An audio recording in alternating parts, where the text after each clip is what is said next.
My name is Carrie, and my life took a drastic turn when I was 4 years old. My sister Emily was born at that time, and all of a sudden I was invisible in my own house. The sound of Emily's singing fills my earliest memories. She was the center of attention at every family get-together by the time she was 3, and I was standing in the corner with dishes of refreshments that I had assisted Mom in making. Everyone stopped to listen to Emily's lovely voice. Tom and Linda, my parents, were certain she would become the next Mariah Carey.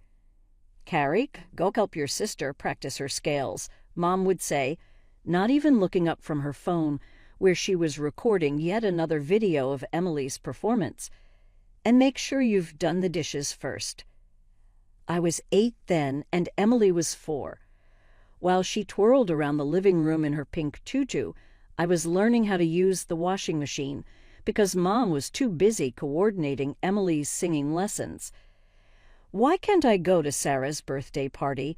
I asked one Saturday morning when I was 12. Mom rolled her eyes. "Because Emily has a performance at the community center, and we need you to help with her costume changes." But I promised Sarah. "Don't be selfish, Carrie," Dad cut in. "Your sister needs you. She's got real talent, unlike—" He stopped himself, but I knew what he meant. "Unlike me." I remember the day everything changed. Emily was 11, and I was 15. She and her friends had gone to the mall without supervision, something I'd never been allowed to do at that age. They spent hours at the ice cream parlor, ordering Sunday after Sunday, competing to see who could eat the most. The next morning, Emily woke up with a sore throat. It got worse quickly, developing into a severe case of strep that left her vocal cords damaged. The doctor said she might never sing the same way again. I was in the kitchen doing homework when they came back from the hospital. "This is your fault." Mom screamed at me. "You're her older sister. You should have been watching her." "But I was doing the laundry and cleaning the bathroom like you told me." "No excuses." Dad slammed his hand on the table. "You're grounded for a month. No phone, no TV, no nothing. Maybe that'll teach you to take responsibility." That night, as I lay in bed staring at the ceiling, I made myself a promise. Someday I'd build a life where I didn't have to live in anyone's shadow. I just had to survive a few more years in this house, where I was nothing more than a servant and a scapegoat. The next 3 years passed in a blur of chores, blame, and quiet resentment. Every time Emily got into trouble, sneaking out, skipping classes, or borrowing Mom's credit card, somehow it circled back to being my fault. The acceptance letter from State College sat on the kitchen table between us, next to Mom's meatloaf. I'd chosen dinner time deliberately. They couldn't easily escape the conversation. "It's the most affordable option," I said, trying to keep my voice steady. "The tuition is reasonable, and we don't have the money, Carrie." Dad didn't even look up from his plate. Emily snickered from her seat. "Maybe you should have developed some actual talents instead of just doing chores all day. You could take out a loan for me." I pressed on, ignoring her. "I'll write you a receipt promising to pay back every penny once I graduate and get a job. Please, this is important to me."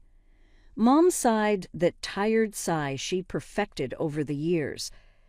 "Honey, we're not taking out any loans. College isn't for everyone. Why don't you look for a job at the mall or maybe that new cafe downtown?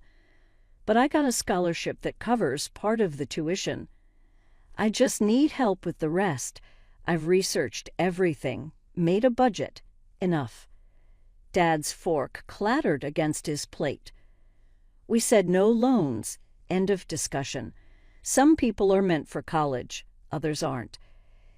Accept it and move on." I stared at my untouched dinner, fighting back tears. Through blurred vision, I saw Emily smirking, enjoying the show as always. That night, I called my best friend Rachel. We'd been close since middle school, bonding over our shared love of math and our positions as outsiders.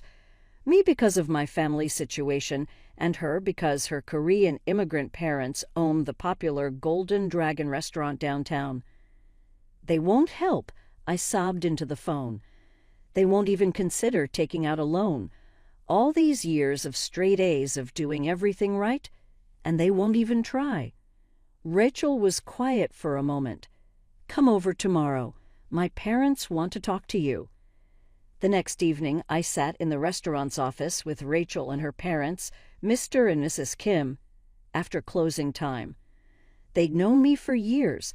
I'd spent countless afternoons doing homework in their restaurant, escaping my chaotic home. We've watched you grow up, Carrie, Mrs. Kim said. You're like a second daughter to us. Rachel told us everything. Mr. Kim nodded. We will pay your tuition. I started to protest, but he held up his hand. You will work here part-time after classes. Good wages, flexible schedule. Pay us back slowly, no interest. This is an investment in your future. After a while, I moved into my dorm room at State College. My parents barely noticed when I packed my things. They were too busy planning Emily's big piano recital, their latest attempt to find her a new talent to replace her lost singing voice. I started classes during the day and worked evenings at Golden Dragon, learning everything from waiting tables to managing inventory. The call came on a random Tuesday during my sophomore year. I was studying in the library when Mom's number flashed on my phone screen. For a moment, I just stared at it, my heart racing. We hadn't spoken in months. Hey, sweetie, she said, sounding distracted. There was noise in the background, probably Emily practicing something new. Just checking in. What have you been up to? I'm in college, I replied, waiting for the questions about money, about how I was managing without their help. Oh, that's nice, she said vaguely. Emily's getting straight A's in her advanced classes. We're so proud. She's really finding herself since, the voice thing. No questions came about how I was paying for school.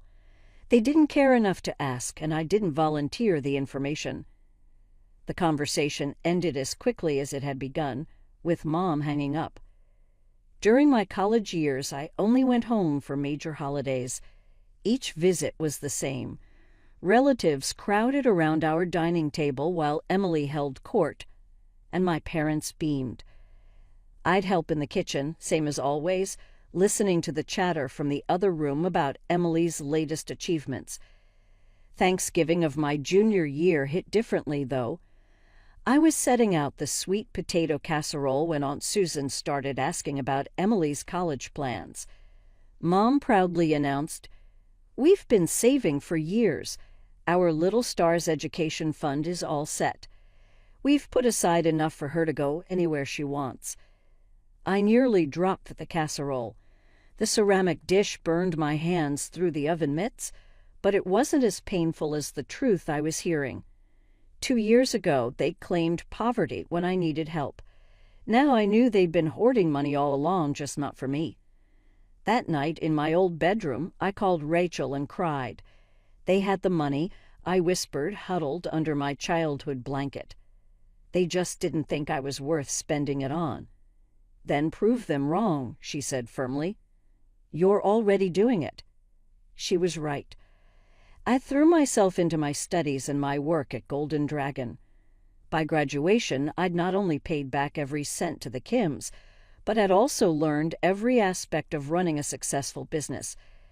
I'd worked my way up from waitress to shift supervisor to assistant manager, all while maintaining a 3.9 GPA. Mr. Kim called me into his office on my last day at the restaurant. I have a friend at Morgan & Chase Corporate, he said, sliding a business card across his desk. They need someone smart, hardworking, someone like you. I told him about how you transformed our inventory system, increased efficiency by 30%. He's very interested. A week after graduation, I walked into my new office at Morgan & Chase, wearing a suit I'd bought with my own money. My desk nameplate read, Caroline Mitchell, Junior Analyst. Within 6 months, I was leading my own team. By the end of my first year, I'd gotten 2 promotions and was managing projects that caught the attention of senior leadership. Christmas came around again and something felt off. The moment I pulled into my parents' driveway, the house was dark, except for the living room window. No cars lined the street, and the usual elaborate decorations were missing. Mom answered the door in an old sweater instead of her usual holiday attire. "Emily's not coming," I asked, stepping into the oddly quiet house. The familiar scent of Mom's traditional Christmas roast was noticeably absent. "She's celebrating with friends," Mom said, wringing her hands. Their families rented a cabin up in the mountains, very exclusive. The dining room table, usually groaning under the weight of Mom's extensive holiday spread, held only a store-bought ham and some microwaved sides. No relatives bustled about. No Christmas music played. Dad sat in his armchair, looking older than I remembered. "We've had some setbacks," Mom finally admitted, her voice barely above a whisper. She glanced at Dad, who nodded slightly. "The investment your father made didn't pan out. We had to take out loans to cover the losses. Christmas with the whole family just wasn't in the budget this year." I watched them pick at their food.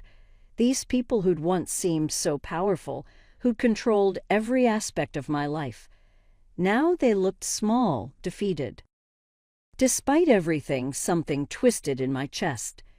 "Give me a minute," I said, pulling out my phone. I scrolled through delivery options. Thank God for restaurants that stayed open on Christmas. 20 minutes and several $100s later, I'd ordered a feast: prime rib, glazed ham, truffle mashed potatoes, roasted vegetables, 3 different pies.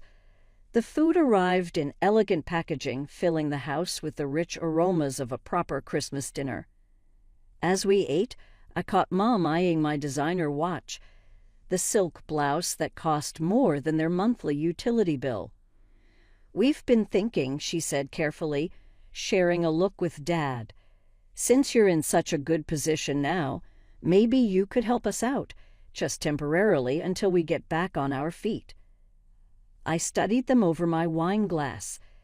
Part of me wanted to remind them of their words when I'd begged for college money. Some people are meant for college, others aren't. But looking at their worn faces, I couldn't do it.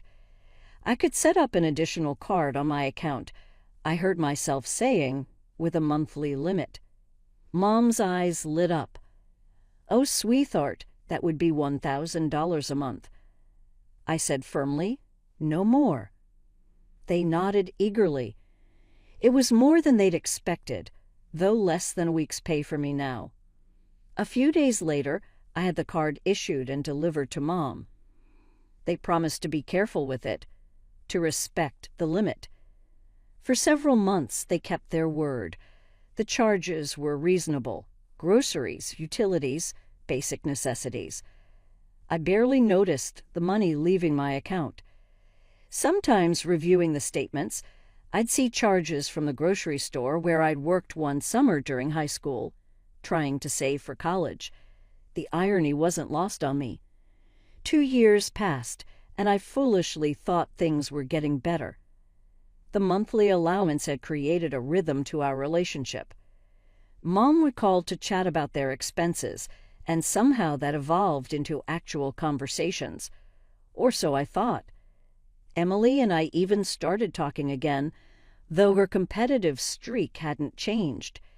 Every time I mentioned a work achievement, her smile would tighten, her eyes would narrow just slightly. Telltale signs I remembered from childhood.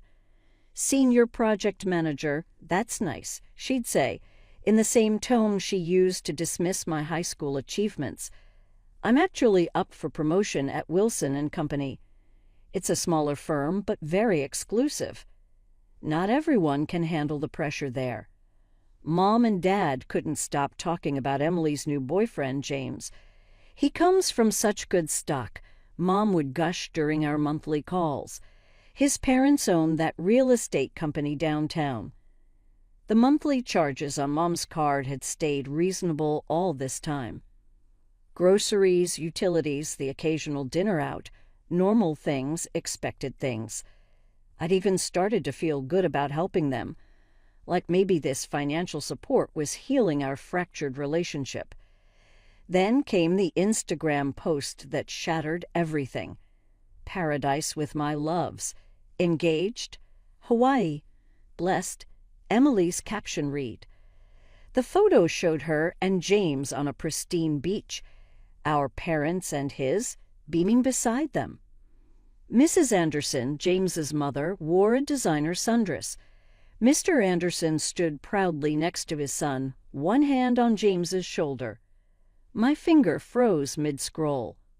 When had this happened? Why hadn't they told me? The next post made my blood run cold.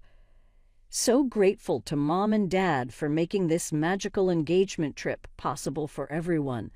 They insisted on treating both families to this dream vacation. Best parents ever, sponsored by love. Something clicked in my brain. I opened my banking app, hand shaking. There they were. The charges on Mom's card, far exceeding the monthly limit I'd set. 6 round-trip first-class tickets to Honolulu, $12,400. Grand BBEA Resort, 3 ocean view suites for 7 nights, $188,600. Welcome dinner at Moroto, $2,800. Couple spa treatments, $1,200. Sunset sailing excursion, $1,600. Private beachfront dinner arrangement, $3,500. They used my money to fund their secret family vacation, one I hadn't been invited to. They'd thrown an elaborate engagement celebration for Emily and her future in-laws, all while excluding the person who was actually paying for it. My hands were shaking so badly, I had to try 3 times to dial Mom's number. 1 ring. 2 rings. 3. "Hello." Mom's voice was breezy, casual. Hawaiian music played in the background, along with the sound of waves and clinking glasses. Laughter. I recognized Emily's distinctive giggle. "Where are you?" I kept my voice steady, professional, the same tone I used in difficult board meetings when dealing with hostile clients. "Oh, honey," she hesitated, the music growing fainter, as if she was moving away from the party. "Your father and I just decided to take a little break, get some rest. You know how hard things have been lately." A little break. I pulled up the banking app again, my free hand clenching into a fist. At the Grand VVA Resort, with Emily, James, and his entire family, that kind of break costs over $40,000. Mom, my $440,000. Silence, then muffled voices. Mom was covering the phone, but I could still make out fragments. "She knows. What should I?" "Emily, maybe you should."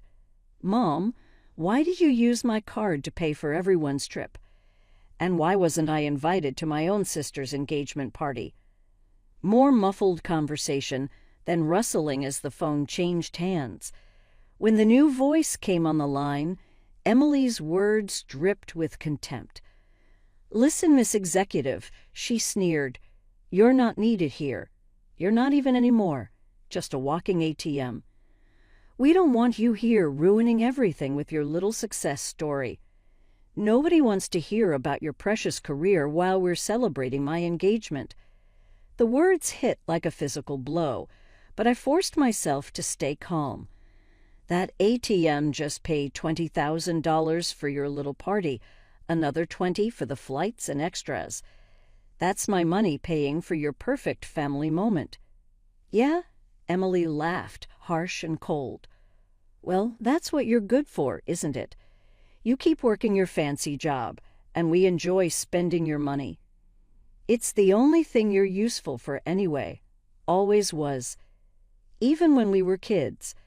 At least now you're finally serving a purpose." The line went dead. I tried calling back immediately. No answer from Mom. Straight to voicemail. I tried Dad's number. Same thing. Emily's phone rang once before going to voicemail. She declined the call. Within minutes, notification after notification popped up on my phone. "User has blocked you on every social media platform we shared." My parents' profiles disappeared first, then Emily's. A single message came through from Mom before she blocked my number. "We're all tired of your attitude and jealousy. Just leave us alone. You've ruined enough special moments for Emily." I stared at the message, something cold and hard crystallizing in my chest. My hands weren't shaking anymore as I opened the banking app again, this time navigating to the travel reservation section. Each click felt like breaking another link in the chain that had bound me to their abuse for so long. Click. The hotel reservations for 3 luxury ocean view suites, canceled. Click. The couple's massage packages and sunset sailing excursions, canceled. Click. The private beachfront dinner arrangements, canceled. Click. The return first-class flight tickets for 6 people, canceled. Click. Mom's card permanently deactivated. I sat down my phone and waited, imagining their faces when the hotel informed them their rooms weren't paid for. When they tried to charge something to the room and got declined. When they discovered their return flights no longer existed. 3 hours later, my phone exploded. Call after call lit up my screen. Mom, Dad, Emily, and numbers I didn't recognize with Hawaii area codes. The Anderson family, no doubt, wondering why their luxury vacation had suddenly turned into a nightmare. The messages started flooding in through every platform they'd unblocked me on. "Mom, Carrie, please call us immediately. This is an emergency." "Dad, fix this right now, young lady. You're embarrassing the whole family." "Emily, you better make this right or I swear to God." Unknown number. "This is James. My parents are furious. You need to reinstate those reservations." The tone shifted as the hours passed. "Mom, sweetie, please, we can talk about this." "Dad, we'll pay you back. Just help us out here." "Emily."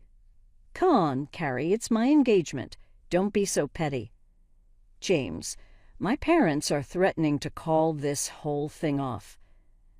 I left them all unread, then systematically blocked every number and account. But not before taking screenshots. I had a feeling I'd need them. The notification came around midnight. Emily Mitchell has posted a new status. "I can't believe my own sister would try to ruin the happiest moment of my life. She's always been jealous of my happiness, but this is a new low. Canceling our entire family's vacation out of spite. Who does that to their own sister's engagement celebration? Some people just can't stand to see others happy. Toxic family. Heartbroken." The comments poured in immediately. "Oh my God, that's horrible. What kind of sister does that? I always knew there was something off about her. She's just jealous because you're getting married first. Your poor parents must be so embarrassed." I had stayed quiet long enough. My fingers flew over the keyboard as I crafted my response. "Let me tell you what really happened. My parents have been using my credit card for basic expenses, limited to $1,000 a month. Yesterday, I discovered they'd spent over $40,000 of my money to fund a luxury Hawaii vacation for Emily's engagement. They didn't ask. They didn't tell me. They didn't invite me. When I called to ask why, Emily told me I wasn't family, just a walking ATM. My mother's final message before blocking me: "We're all tired of you." So yes, I canceled the reservations I never authorized. I canceled the return flights I never agreed to pay for. I stopped funding the vacation I wasn't welcome to attend. Here are the screenshots of every message. Here are the credit card statements. Here's the truth about your poor Emily and her ruined engagement party. Judge for yourselves who the toxic ones really are. The tide turned immediately. Comments shifted from condemnation to support. Oh my God, Emily, how could you? Using your sister's money while excluding her. That's cruel. Those poor Andersons getting caught up in this family's drama. Carrie, you did the right thing. Stay strong. The aftermath unfolded like a slow-motion train wreck. Through mutual friends and social media, I learned the full extent of the chaos I'd unleashed in Hawaii. My parents had to borrow money from 3 different friends just to book economy flights home. They'd been forced to check out of the Grand WBA resort in front of all the other guests. Emily had thrown a tantrum in the lobby that ended up on TikTok. The real explosion came when the Andersons realized they'd have to pay for their own accommodations. They'd been promised a fully paid luxury vacation, only to discover they'd been caught in my family's web of lies. We trusted you, Mrs. Anderson apparently screamed at my mother by the pool. You said you were taking care of everything. Do you have any idea how embarrassing this is? Emily, true to form, made everything worse. Oh, stop being such greedy beggars, she shouted back. If you can't afford a few nights in Hawaii, maybe your son isn't good enough for our family after all. James had stood there in shocked silence before finally speaking. You're right about one thing, he'd said quietly. Someone isn't good enough for someone's family. He pulled the engagement ring off Emily's finger and walked away with his parents. The engagement was over.